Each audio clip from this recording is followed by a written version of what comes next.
Liftoff.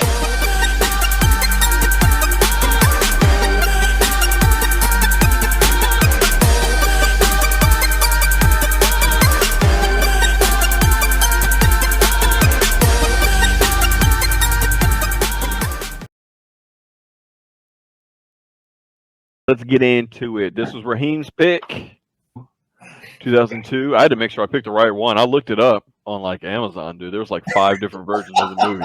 That's why I sent the picture of it. I was like, "Is this the right one?" I said 2002. That's what I looked. I looked up 2002. I made sure it was 2002. But all right. So Raheem, since this was your pick, we'll let you kick it off.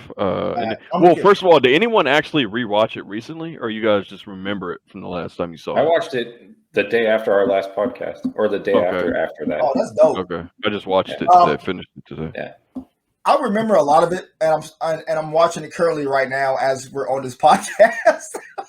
No way. I'm at the really good parts right now, to where it's getting close to ending. I'm going to get to the point where we are actually watching the movie after the podcast, because that's what's next with you guys. Yeah, that's so meta. I know. Life gets involved, man. I wasn't raised on watching stuff like this, except for Gone with the Wind 1,000 times, because my mom liked Gone with the Wind. But stuff like this, I pass every single time, you know? And so when I finally watched this movie, everybody's like, "You got to watch this movie." So I watched this movie and I sat through it. It had all my emotions going, like all of them, like from happy to sad to like anger to like I am so happy for this person type of feeling, you know what I'm saying? And then it was just so much emotions going through this. This was one movie to where you can watch to where there's no comedy. There's really no comedy in this movie at all. But it's not light at all. So it's deep, and it gets deeper as the characters develop more. You know who the villains are off bat, and you know that they're going to get worse as the movie goes on. So it plays with you every step of the way, and I loved it, and I think it was a beautiful movie. There were some things in it that I'm like, okay, you could have done something this way or that way, but I'm gonna leave that alone. But that was my initial thoughts of that movie. I loved it. 10, by the way, 10. Wait, you just wait till the end. You're not done watching it. That's the end. But I'm saying 10 right now, off bat. 10. Still 10. Years later, it's 10 still. My initial thoughts, I thought it was good. It was better than I thought it was going to be. I remember seeing it once when it first came out, I think, but I don't remember it like at all. So it was like watching it for the first time for me. But I thought it was good. I thought it was a good movie. I thought it was pretty. I had just a few negatives about it, not a whole lot. But for the most part, like if I was coming out of theater watching this, like I would say, yeah, it's a good movie. It was better than what I thought. That's one of the things I like about this group, because like you said, Raheem, this is a movie I would have never thought about watching. Like I would have just passed up on this, because this is one of those movies I feel like everyone always talks about. I hear everyone talk about like, oh, Count of Monte Cristo is so good, it's so good, and like I never had an interest to watch this movie, but I'm glad I did. It was a good movie. I liked it. That's what's up. So I was trying to figure out like why I remembered so much, but also so little of this movie. And I looked back to the time period that it was made, and it was made in 2002. And I was going through my first divorce then. Oof, dude. So, yeah, my mind was kind of in a different place, and I was going into some like deeper, like more like thought-provoking, like Magnolia and American Beauty and Adaptation. Like those were like my jam back then. Like I was probably being a little bit pretentious about like the, the type of movies I was into. But so I did see it, but also my grandmother and my mom and my whole family, I think my siblings too, they loved this movie. So every time I go over and visit them, it was like on the screen. Oh, it was one of those. They had it on. Yeah. Mm-hmm.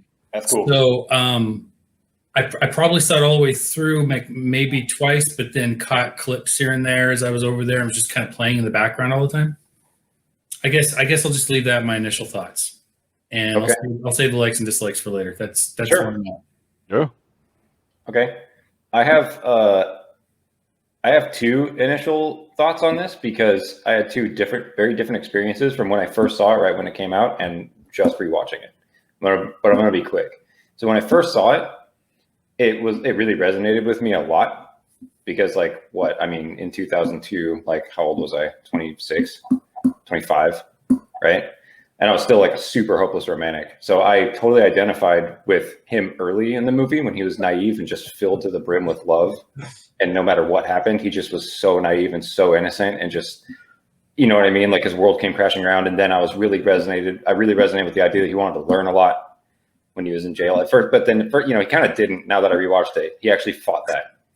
But whatever. I really liked that whole journey he went on where he's like, I got really good at stuff by myself. I was like, oh, I did that with homeschool. Like, oh my gosh, like, okay, this is great. Like, and then the end, he gets his whole crazy, like where he gets all the riches. He does the thing. He finds out like all the twists and turns of that.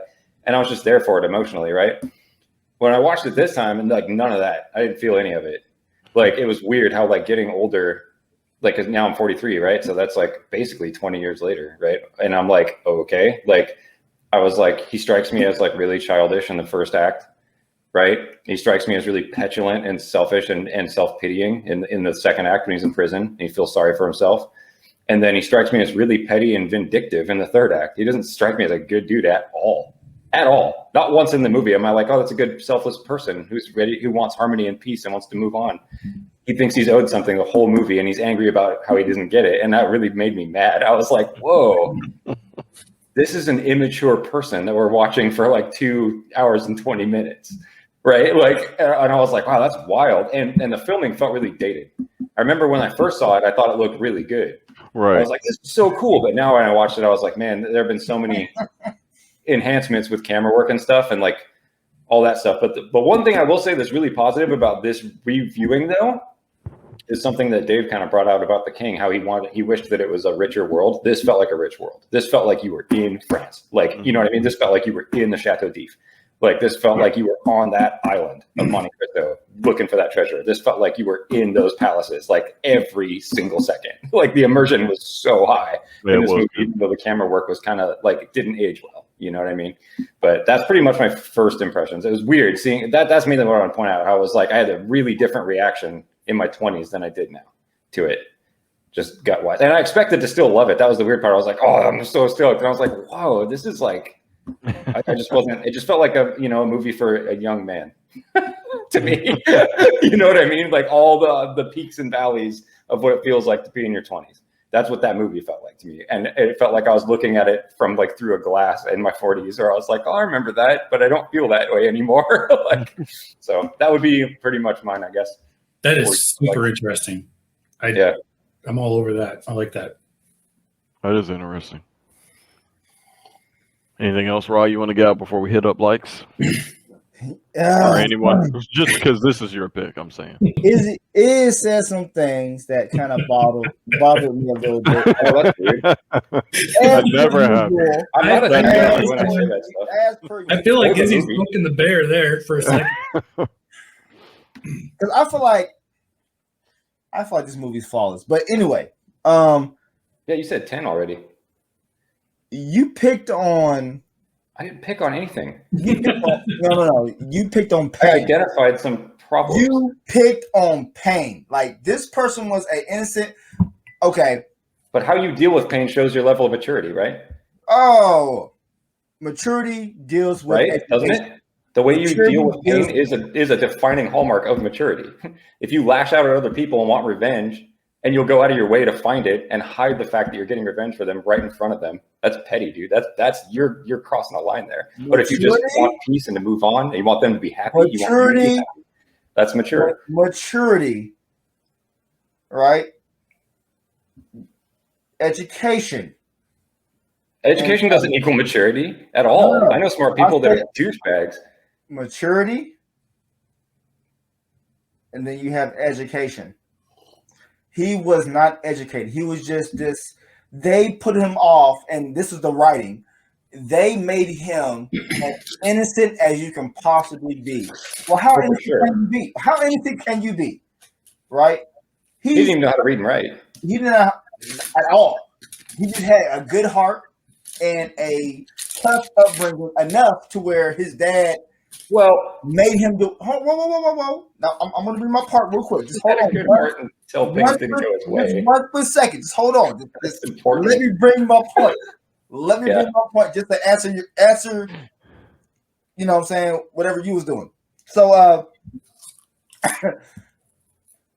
so he was educated in prison. And then he started putting 2 and 2 together because he still didn't understand. Years went by and he did not understand. He was starting to blame God. Right? He was starting to blame God because he still did not understand. Oh, yeah. Now he's been educated by somebody who was an educator, who's being educated. So now he's educating him. So he learned how to read, how to write, and how to comprehend, how to understand. And that added to his revenge. That added to his anger. Wouldn't that add to your anger to understand, like, the person who you look up to, who you loved as your best friend, betrayed you for some BS? It would depend on my age. It really would. That's kind of my point. If I was in my 20s, I would be furious because I would feel like I was owed something. But now, if I don't care how close a person is to me now, if they do something to hurt me, I let them go because that's not looking at walls, though. Is he? You wasn't looking at walls. You wasn't. I was locked up, bro. Like, looking at walls is something you don't want to do. Like, I'm also fine being alone too. Like, I don't know how to explain it, man. I'm not picking on him or you or the movie. I'm just saying I didn't identify with it at 23 the way I did at 26, 25. That's all. I just grew in like certain ways. I grew in a way that like was like, oh, if a person hurts me, I just stop talking to them. I don't go out of my way to hurt them back. Okay, for one, this was in the 17th century, okay, to where you deal with things in a rough way. You know what I'm saying? A murderous way as far as revenge, like in the 17th century. But I understood every single part. Like, he was done so wrong. The injustice that was done to him, I was so happy for him to get revenge. But okay, I'm not gonna tell you my dislikes, but I was happy that he got revenge, what he was out for, and how he got out. I'm gonna leave it at that. Yeah, let's get into our likes. All right, so Ra, we'll start with you. Likes. Likes. Oh goodness, I'm gonna give you my favorite like. My favorite like is when he stepped on crap. What was his home place called? Not like, you mean the very beginning? Marseille?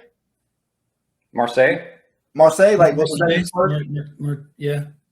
Okay, so the second time he stepped on there from the time he left was 12 years, 3 months. So my favorite scene is when he finally stepped on the shores and then showed him when the age he was when he first stepped on there and when he was. Oh yeah, they do the back. Yeah, the flashback. Yeah, that was so amazing to me. So cool. Amazing to me because it shows the difference. Because the characters still look like the characters, the age and how they aged them was great, but the memory of him being just a free spirit, you know what I'm saying? Just loving life, being about life, to where he's at now, to where he's way more knowledgeable of what the world is really like. That was my favorite scene out of that whole movie, from beginning to the end, because it showed his growth, you know, and it shows the importance of education and toppled with smarts as well, because education is a great thing, but experience with that adds, you know, it adds experience. It adds that mindset of the streets. You know what I'm saying? Mm-hmm. So I just like that whole scene right there when he stepped up the boat. One of my favorite scenes. That was a cool scene. I like that too. I'm done. Showed the contrast. Yep.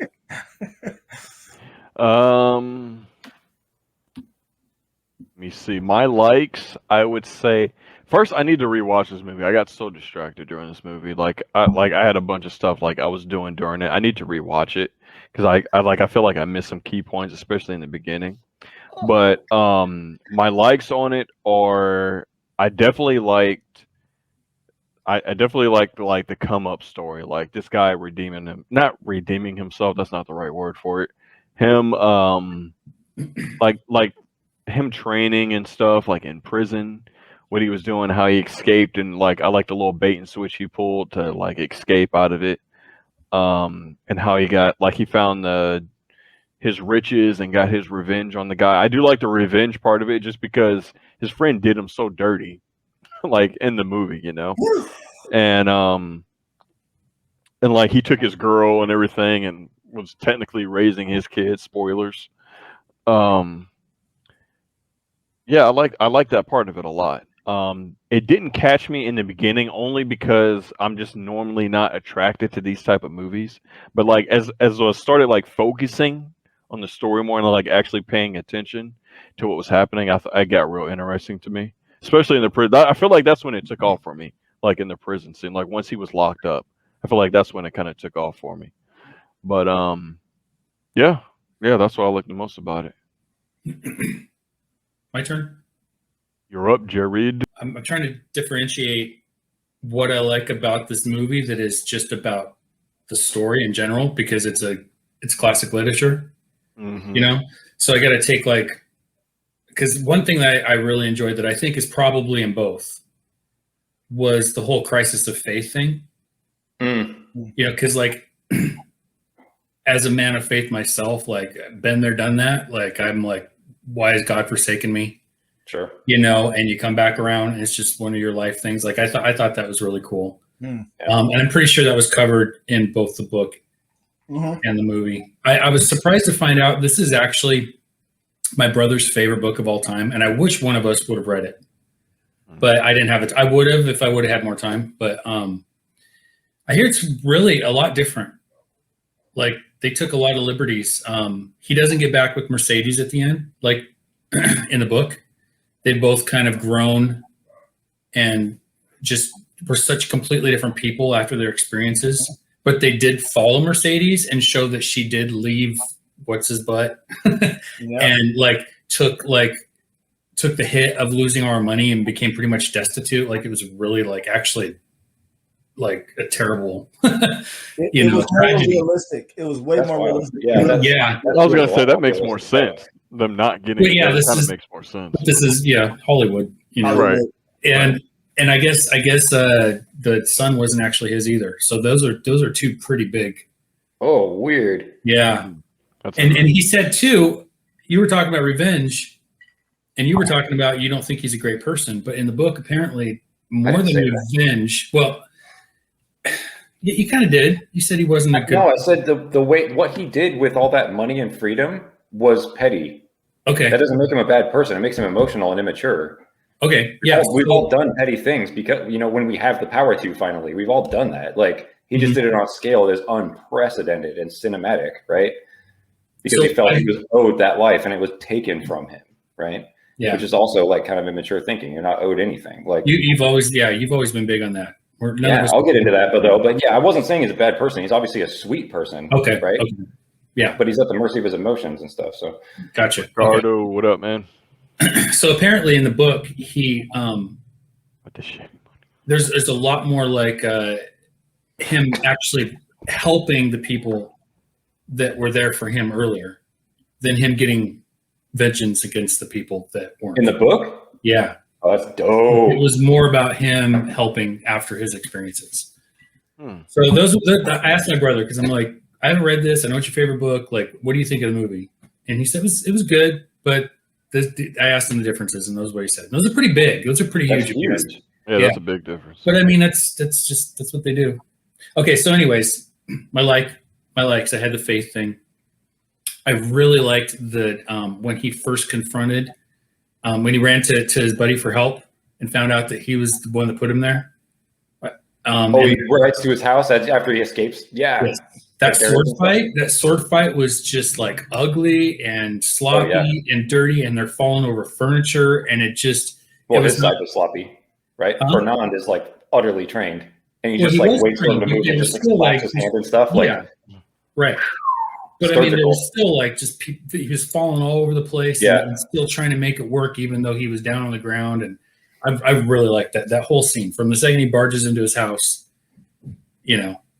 And so that leads into Guy Pearce, who I really like as an actor. I loved him in Memento, and I said before, LA Confidential.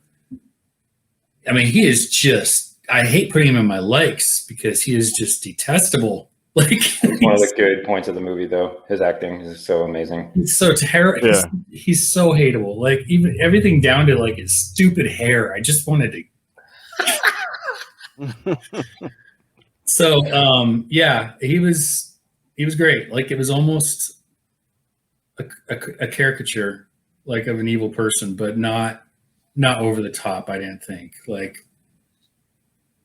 he was legit a dude that you wanted to hate, and which was hard for me because I like him as an actor. So really good. He's good at playing villains, though.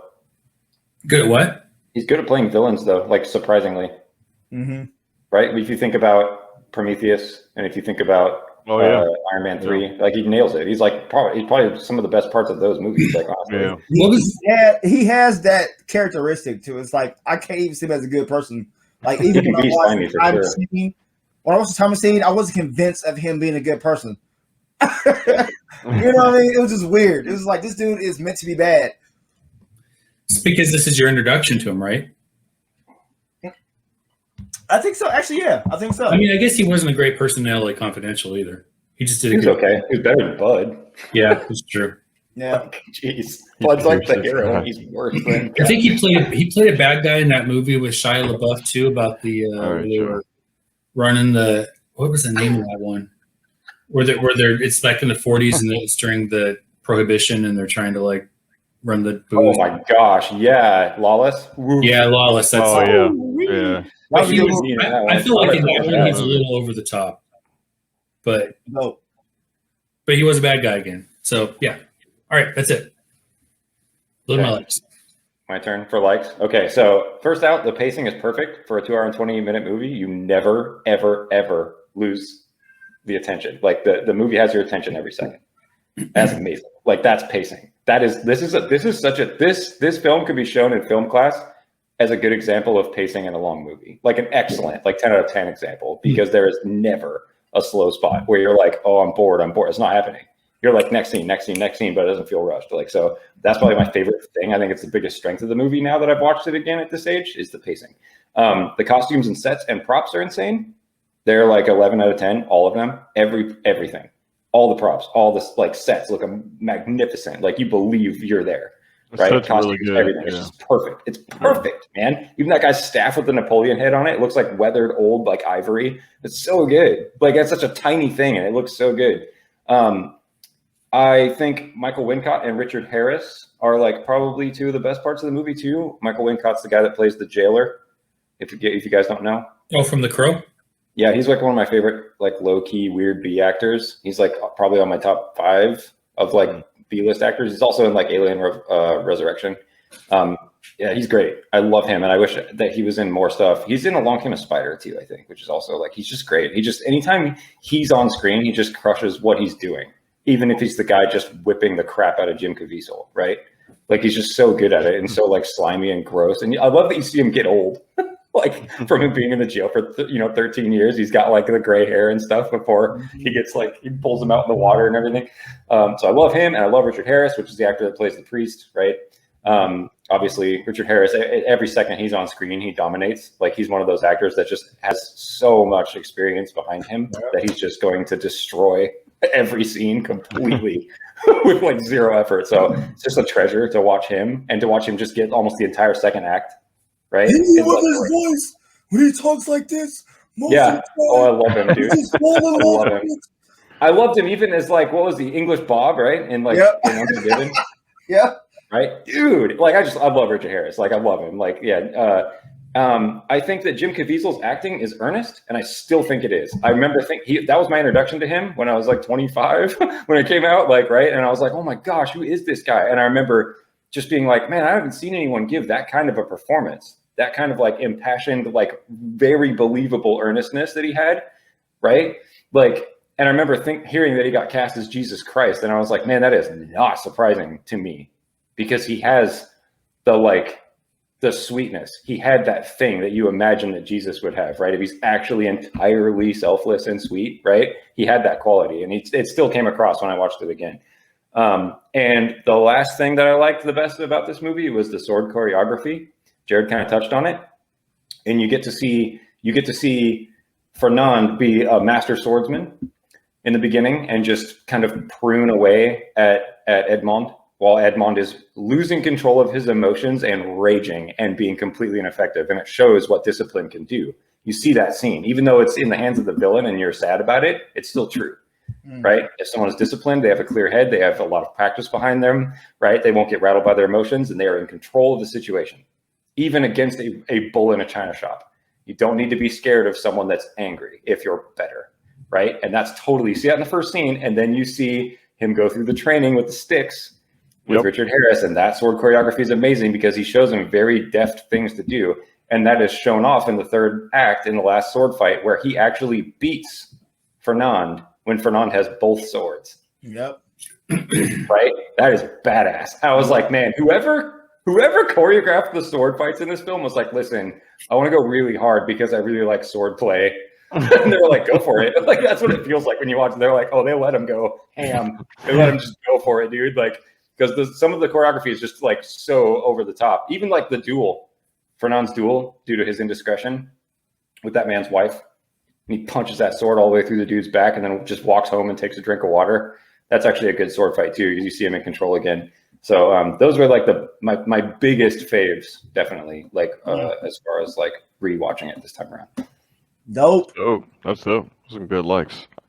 Thank Yeah, you. that's one thing I didn't like that you brought out that I wanted to pick, because like I said with The King, that's a big thing about these movies is like the costumes and like the set pieces kind of really sell it for me, like the little details on that.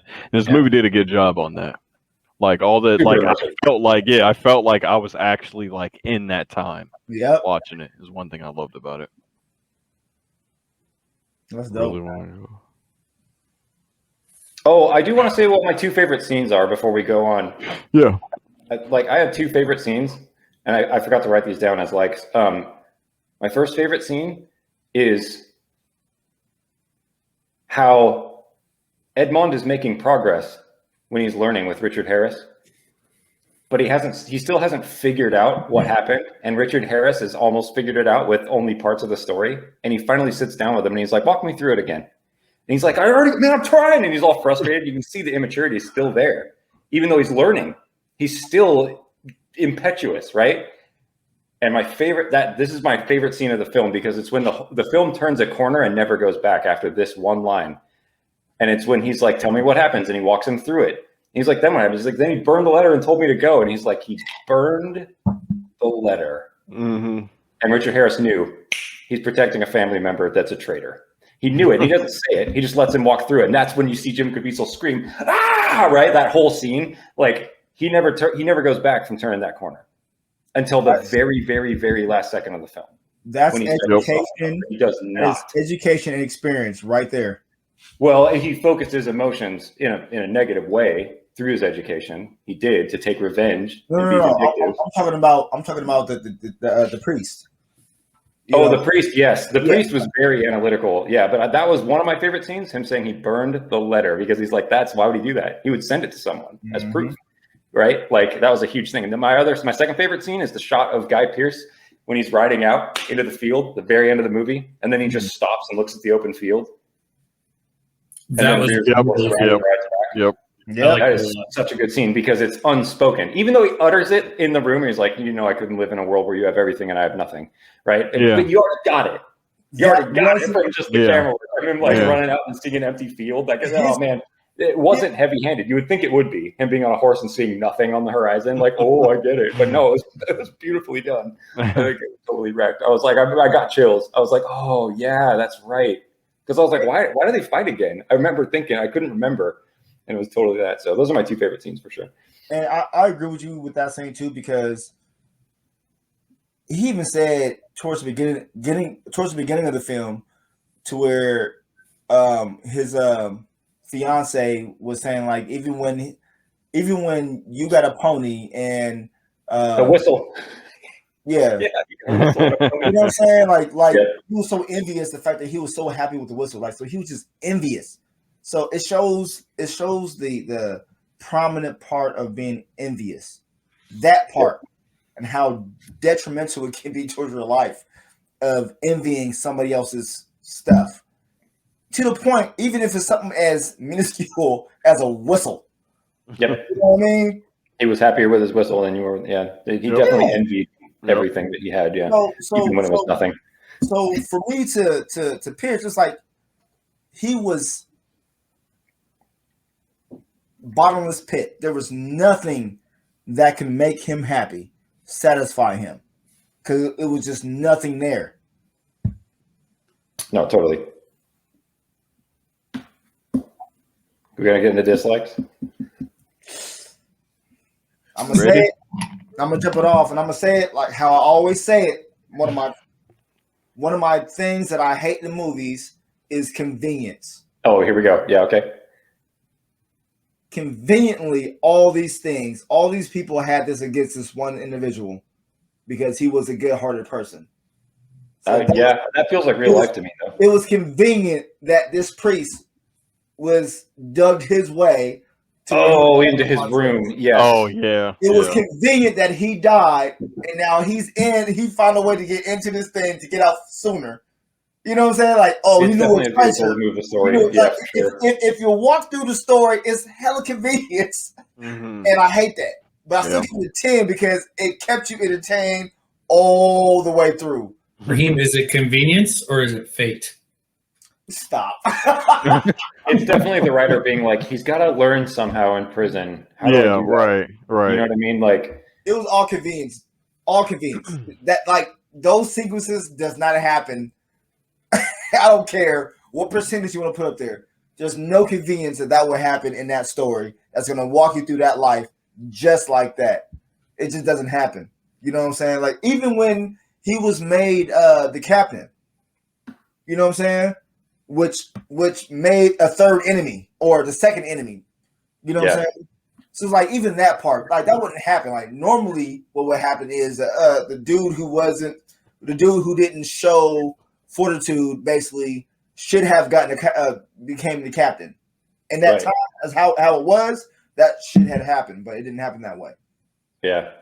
It was all convenience all through the movie. But this is like one movie that I can forgive for like that type of stuff, because it just it was just so good all the way through. I was like, all right, whatever. Yeah. I feel you.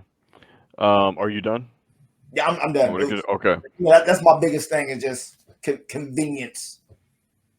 Yeah, I feel you. My dislikes, I would say, it's funny, like, I think probably my biggest dislike is actually the opposite of Izzy's like, which is like the pacing, like, kind of really bothered me in this movie. Yeah, I hated how quick paced it was. Like, that's just me. That's like a personal preference for me in general. Like, I love movies that like take their time. Me too, though. Like with this scene, I love movies that take their time, and I felt like from the beginning, this movie was just like it was like scene after scene after scene after scene. Like I felt like there was no time to breathe at all, like throughout this movie. Which, I mean, wasn't it like 2? It was over 2 hours though. Yeah, it's like 2.5. But he's fine with horror movies. You know, he didn't care. Like, It's not even the length of it. Like, the length of the movie was fine. It's just like. It's just like, I felt like everything was just so, like, the dialogue and the banter between people was just like, the scenes was so quick. Like, that's actually one of the things I don't like about The Dark Knight. 2 hours though, you have a lot to fit in. Like, you can cover every aspect. So right. which I get, but I mean that's just Yeah. But for me, that's probably like my biggest dislike about it. I was just like, I noticed it right away. I was like, dang, That's it's funny. like, I was like, the scene just felt like so like chopped. It's and really put fast. together. I thought it suited the film because the film is kind of a blockbuster. Yeah, right. You know, No, that's like right. Yeah, it wasn't trying to be an art movie, I don't think, but yeah, I could see why you wouldn't like that for sure. It's just dislikes, right?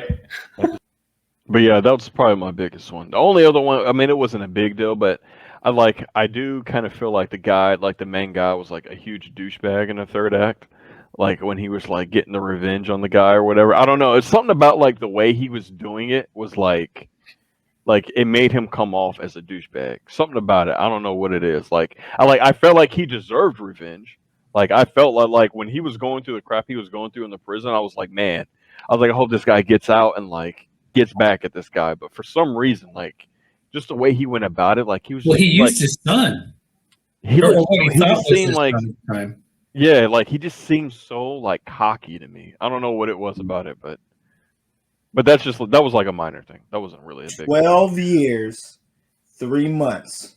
I know. I get it. I get Call me a douchebag, please. Yeah. I Yeah, get I'll it. tell you what, like we just went through a year of isolation Right. where we had our TV and, you know, we were just like, oh, poor us. We have to talk to people on Zoom. Right. Can you imagine 13 years sitting on a freaking rock? I mean, he was obviously okay sleeping on rocks because he had sex with that chick on rocks, but, you know, he didn't have a problem. In the beginning, he totally does. He does her on the No, rocks. that stuff messes you up. That stuff Man. messes you up for sure. Like being in prison, like Dude. people who are in solitary confinement in prison, that gives you like mental issues. Oh, yeah. Heck yeah, dude. Yeah. I think he'd be more messed up coming out of that than he actually was. Yeah. Like, there's some serious years of PTSD that you're trying to rectify. Yeah. And maybe there's more time that's allowed in the books, but I mean the fact that I mean, I don't think he'd come right back Right. immediately. So that's all your. Yeah, those are mine. Yeah, those are mine too. I actually I think that I know there's a lot of nostalgia for it, but I do not like 90s action films. I know this is 2002. I'll get to that. Like, I think that the only action movies from the 90s that I will rewatch are The Matrix, The Fugitive, and Mission Impossible. Like, but everything else. Huh? Not Last Boy Scout? Or 13th Warrior? No. You're crazy. Speed? I Not don't. Speed? No. The Last Action Hero. No, it's awesome. not good. Last Action Hero is awesome. Me and Raheem have something in common. Yes, sir. Last Action Hero rules, dude. I love everything about it. It's all just it's when Michael Bay started making movies like Con Air and The Rock, and they ruled. What? No, I don't like them. I don't like the way action movies were made in the 90s. And this, to me, like Izzy already said, felt like an old 90s movie. He didn't say 90s, but he said it felt older. It feels dated. Yeah. It felt dated. Very dated. I mean, look at the cover of the video. Like, it looks like something you would buy in 1992. Like that Blockbuster. Going to Blockbuster to pick up a movie. Yep. Like just even the okay. So that's my one thing. Like I'm not into 90s movies, and it felt like a 90s movie. So I'll agree with you. It does feel like a late 90s movie and not an early 2000 movie. It does. Like pushing new territory. Okay, so the other two things I didn't like that really struck me in the movie was at the very end, the kid who we haven't even said Henry Cavill yet. Yeah, right. But it's him. Oh yeah. Like I was happy that they did show him fall to his knees when his father, who he thought all his life, and they had already said looked up to. Yeah, you know how much he looks up to you. Yeah. But the next scene, they're standing on that cliff, and he's all like, so happy to be with his new daddy, who just killed his old daddy, his bio daddy. Like that was a jerk. It was a real that ending when he was there. Like that would I don't know. You'd have like a teenager that hated you for the rest. Teenagers are going to hate their step parents anyway. So the other thing I didn't like, I thought that, which is I like humor. I do. You guys know that. But I felt it was really out of place. Raheem, you said there wasn't any, but that what's his name, Louis, the actor that is in all the P.T. Anderson movies, but in this one he was like kind of a comedic relief. The guy that says, "I swear on all my parents, I swear on all my ancestors, even the ones that aren't feeling too well." Yeah. To me, it wasn't enough for me to be like, okay, he's a comic relief. It just wasn't enough. There were like, he had like three comments that were there. They just felt out of place to me. Like I kind of wanted this movie to be 100% serious. Are we ready? Are you done with your dislikes, Jared? I will agree. Yeah. All right, go ahead. Right. So I kind of covered how, right away it smacked me in the face that he just kind of felt like he went from being childish and unintelligent to being childish and intelligent. Right, Edmond? That's like the travel he took. It was like he got educated and still acted like a petty, vindictive person. Mm-hmm. That bugged me. That was a big dislike for me. It wasn't easy to identify with because I don't like revenge. Right? Revenge isn't the same thing as justice. And people get that confused a lot, and mainly when they're emotional, right? And mainly when they think they're owed something and they didn't get it, right? So or something was taken from them as though they own it, right? As though his freedom being taken unjustly, sure, right? All of that stuff, right? But it really bugged me that in his age and education, he didn't, and then all that money and freedom, he didn't pursue peace and harmony. Right? Instead, he used all that money to create a charade that lasted for a long time in front of the people that he loved to hurt them. Right? That really bothered me. That's not heroic. He apparently did the opposite in the book. Right. Well, I'm just saying the movie, though. That's what we're talking about. Right? And that is not heroic. What we're describing, right? That's not how a hero acts. A hero acts selflessly and helps the people he loved, even if they hurt him. Right? Okay. This movie was turn the other cheek, right? This movie was not about a hero. FYI, it was not about a hero. The big thing is a hero acts with mercy, right? Not vindictiveness, right? And you see it a few times when he goes into the steam bath. He really drags that out because he's getting the enjoyment out of it. He's like toying with the guy like a cat with a mouse, right? Instead of just letting it go and being like, I have my freedom, I have my fortune, right? He also, this is my least favorite scene in the film. When he confronts the guy that was going to be captain in the very beginning and got demoted. Well, didn't get demoted, right? But he gave Edmond captain instead. The guy with the long, greasy hair. He confronts him on the boat after he tricks him. He basically entraps him. He sets up a trap just to get him caught. Whereas if he hadn't done that, that guy wouldn't have got caught for anything wrong, right? So he did that. And then he throws him off the boat and lets him hang, right? He intentionally goes through the act of what would be murder, and then as he walks off goes, cut him down before he can't talk anymore. So he did that on purpose, just to make that guy think he was going to die. That's the only reason he did that. It's not heroic, right? It's like it's pretty vile. Like some of the stuff he does is really detestable. Like later on, the fact that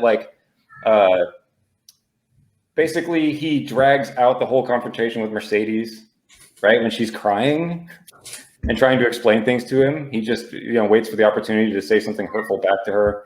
It's just tough, man. It's just like being an older guy. It's like, man, that would be like if I got mad at a bunch of people in school that beat me up, right? And then I just spent I devoted my whole life and fortune to hurting them back in an elaborate way, right? Right? It's just wild. I just couldn't identify with it at all at this age. I just felt like it was really juvenile. And also like one of my dislikes is how one-dimensional everybody felt. Like the heroes are obviously the heroes and the villains are obviously the villains. There's no gray area. There was no moral gray area in this movie at all. It didn't exist, right? Like it was just like they painted everybody kind of like a cartoon character. Like the dude whose dad was the Napoleonic servant and his mom, right? The mom with the dark hair, and they're at like the ball and they're acting all evil too, whispering, and he's just like, well, we got to find out everything we can about this Count of Monte Cristo, right? It was just it just felt corny and one-dimensional. It just didn't have any depth. And just basically themes of feeling like you're owed something from life being central to the plot and the hero's motives, right? He feels like he was owed Mercedes, right? He feels like he was owed his freedom, even though he was wrongfully imprisoned, right? So he went and took it. He feels like he was owed vengeance against his best friend after he got released, after he already got his freedom, right?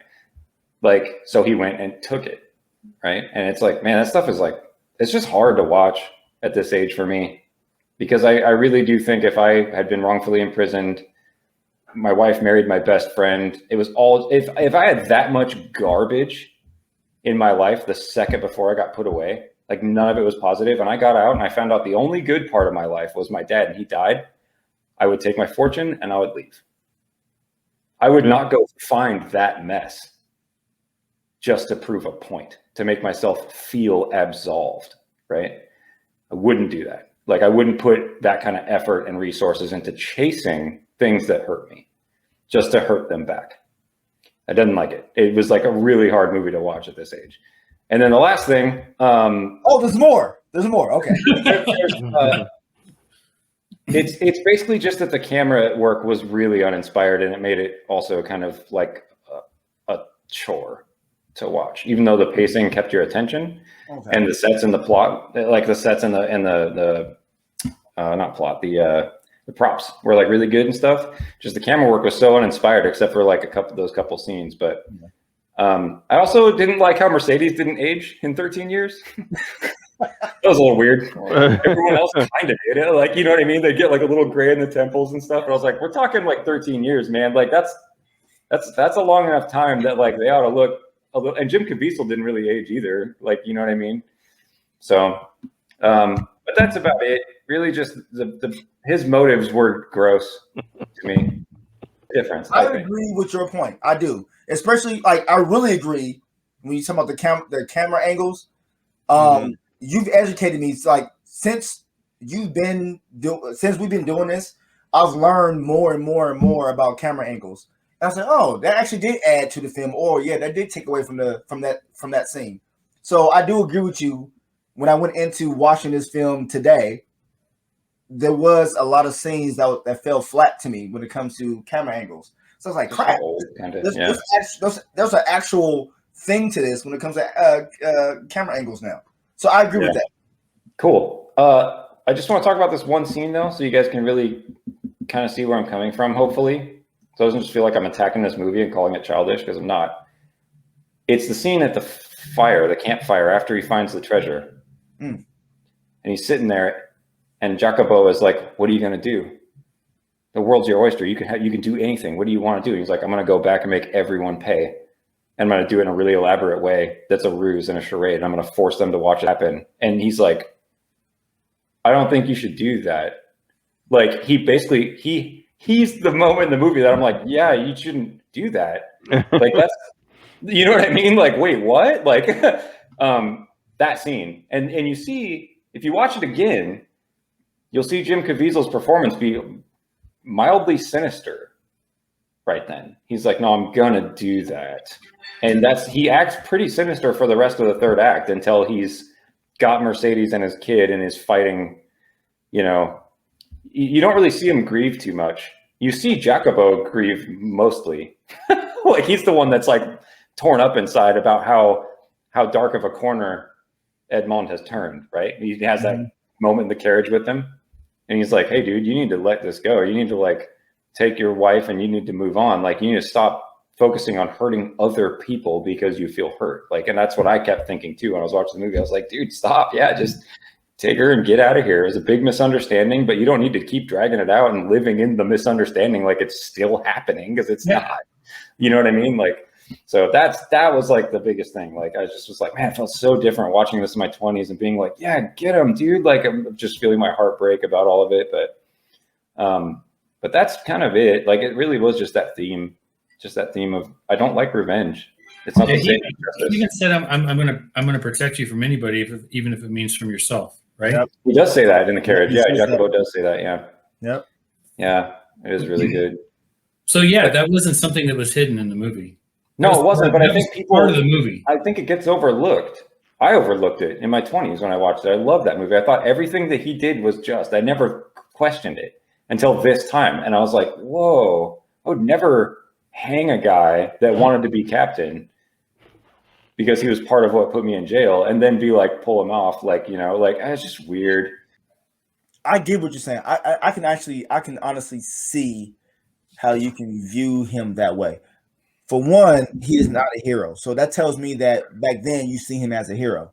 I've never seen him as a hero. I just seen him going for revenge. But we know what revenge can do to a person. Yeah. It can turn you to a vile individual, you know, to where there's no return. But eventually, towards the end, he starts to come out of it because of his girl. Like, she starts to bring him out of the whole revenge thing. Well, and Jacobo too thing. But he had a part too, because he, you know, when somebody says something, especially when you don't want to hear it, it's going to play in the back of your head no matter what. Yeah, so that's been playing. Especially if they're coming from a place of loving you and caring about you. That's how Jacobo felt to me in those scenes. Like, exactly. And I love his character all the way through. His character from the start to finish, I just loved it. And he's like that's my homie right there. He's my ride or die homie. I have his back, he has my back, no matter what. That's the friendship that should have happened. So, like, there's a lot of play on back and forth things, right? The things that the Count should have had in his early on years, he started to have in his later years, right? People who was truly in his corner, people who was truly trying to genuinely care about him and be there for him. If he had a Jacobo before, it would have stirred him in a different direction, right? Totally. And so when you go through a situation like this and everybody is against you, like in his world, everybody was against him except for his father, who hung himself, right? And then his fiance. Those are the only two people who he knew. The guy who owned the boat. Huh? The guy who owned the boat. Oh, okay. Oh, my bad. So 3 people. You're right about him. So you had those 3 individuals who was rooting for him, but everybody else basically seemed like there was like people who he thought was for him. And then and now you add the law, people who's like, I'm going to hide something, but he didn't know any of this until he was in prison, to where the other guy kind of figured it out for him, and then he figured it out because of him being educated. But when you are imprisoned, right, especially at a place like that, you are in prison for 12 years, 3 months. 12 years, 3 months. And you figured out maybe within a year on why this happened to you. You know what I'm saying? You figured out within that time frame, like that will just like you say, like he screamed like in anger. You know what I'm saying? Like that would just muster up all types of anger. And so now he found the opportunity to get out conveniently, but he found the opportunity to get out. And the first thing you do, you find the treasure. Oh, I'm going to plot. I'm going to plot to get back. I think it depends on the kind of person you are. It would never cross my mind. Bro, that experience turns you into a certain type of person. I'm saying you're saying that as a person who's never been through that experience. So we just don't know. None of us have. You could be right. Yeah, it's one of the things you don't know until you're in it. Like, you could be right. You could be one of the individuals to where you be in that situation and then you get all this money. You're like, you know what? I'm not even going to revisit that past. I'm going to go this way. You know what I'm saying? You could be that person. But in this situation, he was not that person. He was bent on revenge. And I don't blame him. It wasn't a sense of justice at this point. It was, I'm going to get back at you by any means. So for me, it wasn't a hero film. It was a film to do with everything to do with, it's like Punisher, but in a 17th century way. You know what I'm saying? Count was like, I'm going to get revenge by any means. I'm not trying to do this for anybody else, but for myself.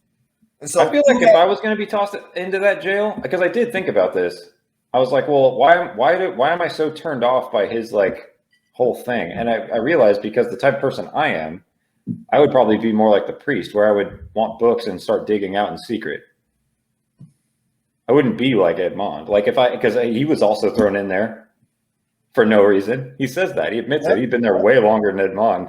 Mm-hmm. Remember when Edmond's like telling him he numbered all the stones and he's like, did you name them yet? And he just starts crying and he's like, it'll pass. Yeah. And I totally identified with that. I was like, he did eventually show that he had the map. Like, wasn't that why he was thrown in there? Because It Bingo. was supposed to refresh his memory. Yeah. Yep. so But also, he the was reason much he was in prison was legit. Right, but it also gave him like a reason to get out too, Oh yeah. to go find the I'm treasure. just saying and the he old guy. didn't have the wrongful imprisonment thing. But Oh well, he- I mean that treasure doesn't belong to Napoleon. That is totally wrong. That is But a he was thrown in there move, because he lied about having the map. I guess. I think maybe, but the fact that they didn't find the map and then still threw him in there, like after they probably searched his place. That's not just. Right. Like, But but in his I just mind, think I would have done that. in his mind, he knows that he's in there for the reason he was actually convicted. Right, sure. So it might be easier for him to handle, especially as a man who has pride in the fact that he doesn't lie. Yeah, because he's maybe. a man of God. Maybe. You guys are both like, I'm back and forth. Like, you both have amazing points. Yeah, you I'm both just have not good points. vindictive, though. I never have been. Right, and that's what it comes I down just to. allow bad things to happen to me, and then I move on, and I try to learn something from it. I don't ever come back at the person that did it to me, ever. It is such a waste of energy and time and emotion. It is. It is. It does nothing constructive except for upset everyone involved. And like, I don't know, man. Like, But to it's see a still movie that fun to glorifies watch it in a way. somebody do what you want to do. Huh? It's still fun to watch somebody do what you want to do, even though you don't do it yourself. It's kind of like cathartic for you to see For a somebody. certain type of person, maybe, yeah. Really, even for you, like I'm it would not be into, cathartic like, for you to yeah, like no, I go don't- through I emotions don't of like. feel. That's the other thing is I don't feel jealous about what other people have ever.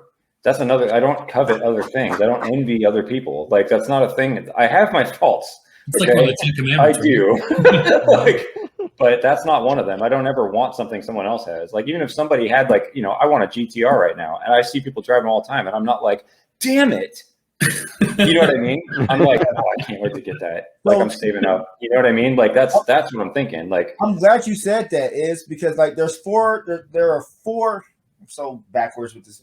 There are four things in this film. There are four bad qualities in this film. Envy. There's three bad. So there's envy, greed, revenge, and then there's love. Love is supposed to like just stop all of those things, right? Love is the embodiment that covers all these things and it stops you from moving forward, right? So we see all of these three aspects of greed, which was the fisherman dude who should have been a captain, but he wasn't a captain. We've seen envy from his best friend, and then we've seen corrupt. Oh yeah, dude. All of these things that is bad things, bad qualities, and they kept those things throughout the movie. But the love is what prevailed, and that's what that was the ending of it, was love prevailed. Love for Mercedes. Just love in general, because you had his best friend who was trying to stop him from turning into this bad, wicked person. He was heading down that path of being bad. That's a show of love. His what do you call that? Fiance, who still kept her ring on, but it wasn't a real ring. It was like a twine, whatever. String, yeah. You know what I'm saying? Like that's a show of love. Basically his ex slam piece. They never even got engaged. It was bad. It was bad on that. But okay, so did you guys get the point to where like why she married his best friend? Oh yeah, she's only human, dude. In that day and age. Yeah, she said it. She admitted it. That she was like one of the nicer people in the movie because she just owned her flaws and was like, look, that's how it went, dude, and was like pleading with him to move on. So like, she was pregnant with his son. Yeah. So right. At that time, if you are pregnant and you're not married, you'll be out. Right. Homeless. You're done. Yeah. You'll be out. And so she had to marry somebody. Yeah. Right. So I think that's the scene that I actually hated. The last thing that was the scene in front of Chateau Deep where he's like, man, I was going to have this place torn down. So I'm like, okay, A, You're still being petty, even after you got everything you want. You're going to tear down this building now? Like, just don't go there anymore. What are you doing? Bad. And then It's B, bad he goes, well, I'm memories, going to man. live here now? It's bad Like, memories. like, Okay. I don't live. Finish your thought, because I have a thought on that. Because I was going to ask about that, actually. I was like, dude, why would you live in the place that had you there for like 13 and a half years? Just, you have more money than God. Just live in that mansion you already bought. Like, why He don't want even go nobody to to that island? experience that. He don't want nobody to experience it. That's the only reason I can think of. Hey, you want to see where I got beat for 13 years? Come on, kid. How about just tearing? I couldn't understand why he didn't tear it down, just because, I mean, it could be there for like future generations for the same thing to happen to people that were wrongfully How accused. about instead of tearing down something you don't own, you actually just Well, he did hire own it. He bought it, dealers that right? are just. He owned it. He bought it, and that's why Oh, he did? bought it to tear it Yeah. down. He wanted to tear it down. Yeah, but they Flex, decided, weird flex, but he but decided okay, not dude. to. But he decided not to. Huh? He decided not to. So Right, that so they're might going be to live his- there. Huh? They're going to live there, right? That's what it looked like. I don't know. He just said all I've got is right here, and he said his son and his Mercedes. But like I was trying to figure out that last scene. Like he said that like I bought this place to tear it down, but all I need is right here. And I'm like, well, tear it down anyway, because it's a place that atrocities were, horrible things happen there, and they could happen like after you die. Somebody could find this old terrible jail cell with all these like torture devices. Yeah. Why not take it down? But I didn't feel like I don't feel like they were living there. But that is That's what weird it felt that was the last scene. Why are they standing on the cliff together? Why is Henry Cavill hugging his new dad? I thought that when he hugged him at the end, I was like, it's a bit of a stretch. Yeah. I also didn't like the idea that like the movie tried to paint Henry Cavill's character as being like very like noble, right, and just, and just very fearless and brave, and like he had all these really good qualities, and you're supposed to think that, oh, of course that's his son, like, because those traits are genetic. Like anyone that has a sibling will tell you. Anyone that has a sibling, one, will tell you that character traits are not genetic. Definitely not. Like, Definitely not. Dude, Yeah. like I totally. It's a crapshoot. Hold on. It's a crapshoot, right? The movie wanted you to do that. The movie wanted you to be like, oh, that's totally his kid. He's totally like how he would have been. Like, oh, like, dude, bull crap. He would have totally acted like a combination of the two people. Well, that there we go. There we go with the nature versus nurture thing again. So, yeah, dude. ratings? Yeah, let's do ratings. All right, Ra, We already said he's already got his. give it 10. We'll give right? it a 10. 10. Yep. Right. It's one of his favorite movies, man. The reason why I give it 10 is because years later, I've watched the movie in years. Years later, I can watch it and still have the same emotions all the way through the film. That's why I give it 10. I can't. It's like I know what's going to happen at this point. I watched it so many times, but you still give me a roller coaster, and I love that. Yeah. I love that feeling of the roller coaster. So That's how I feel about the stuff I give 10s to, too. Like, I can still watch it and be like, oh, like, still into it. All right. Yeah. All right. So my rating, 7. I gave it a 7. Okay. well, why?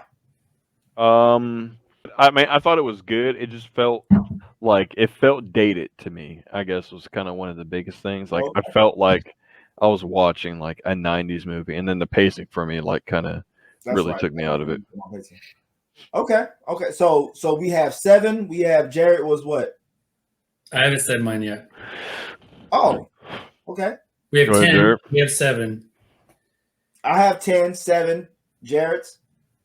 I would probably give the source material a much higher rating, even though I haven't read it, and I'm going to someday. I promise. But the movie itself, it wasn't bad at all, and it wasn't amazing at all. So I'm just going to give it a straight in the middle 5. Wow. Dang, you said 5. I told you I'm feeling salty. It was going to go higher, and then when I heard you guys talk about it, it fluctuated. But I'm just like, yeah. That is so wild. 5? How a conversation. It was average. It was okay. It was good. It was good. Like Izzy said in the last movie. No, it wasn't the last movie. It was Dawn of the Planet of the Apes. If I see somebody in a record store, I'm going to say, "Oh yeah, the movie's good." I'm going to say that about this movie. It was good. All right. But I was really turned off by the fact that it veered so far from the source material. Interesting. Okay. I didn't do any research on the source material. I just knew it was Dumas. That was it. But yeah. Okay. I'm giving it a 7. I expected that. I think it's it was still enjoyable to me to watch it. I just was I'm just in a different place now as an audience member. Then emotionally, I'm in a different place than I was when I first watched it. So I loved it a lot more. I would have given it a 9 back then when I was 25. I loved it. But I liked revenge movies back then. I liked The Crow. You know what I mean? I liked that. So revenge movies based around your true love. I love that shit, dude. I ate it up. Braveheart, huh? right?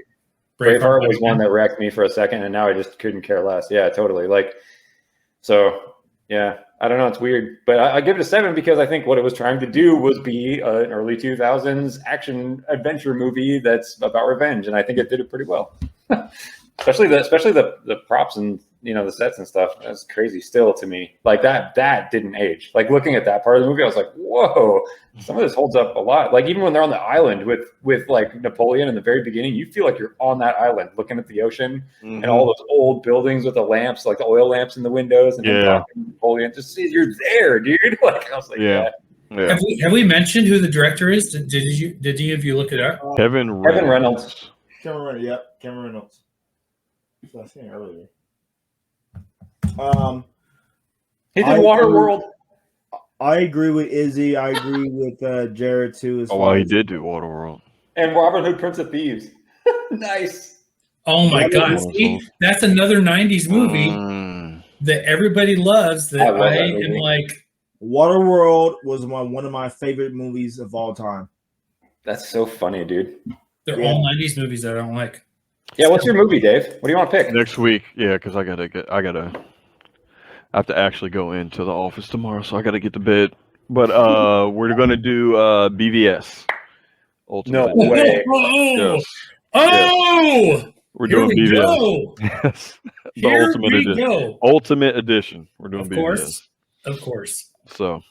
We're not doing the theatrical? No, I'm not a big fan of theatrical version. It's still good. I think it's still good. It's good, but it's just I can't watch it again after watching the Ultimate Edition because there's key stuff missing from it that I didn't like. That's good. That's the one I don't have to watch. I don't have to watch this one again because I've seen it multiple times. So I'm gonna watch it. I am too. I will. I'll watch it. I just bought it on 4K not too long. I'm gonna watch it. Oh. That'll be interesting. I haven't thought about what I would rate that movie. That's cool. I gave it a 10 the first time I saw it. Made me lose my cap to my alcohol. I can't even close it out. We're gonna make you watch that movie again, Raheem. Damn. As always, all our Twitter @s are in our names right here. So How Dave, Frank Potts in, Number Wolf, Black Joe 39. Find our Facebook and chat with us. That's the main spot right now. Oh yeah, we did start a Facebook. Yeah. If you're not there, check it out. Our Facebook is growing. It's actually growing pretty fast too. And we're also you guys can pick the movies you want to see next. That's a good place to do it. Yeah. Yeah, we might start doing polls probably. Yeah. Yeah. Yeah, we'll probably do that. We'll pick see. Movies, anime, doesn't matter. Whatever the movie is that interests you, pick it, and we will do a draw, pop it out, and then we'll figure out what we're going to do at that point. Just like that. Just like that. All right. We will see you guys next week. Okay. Night, everybody. See you guys. Love y'all, man. Peace.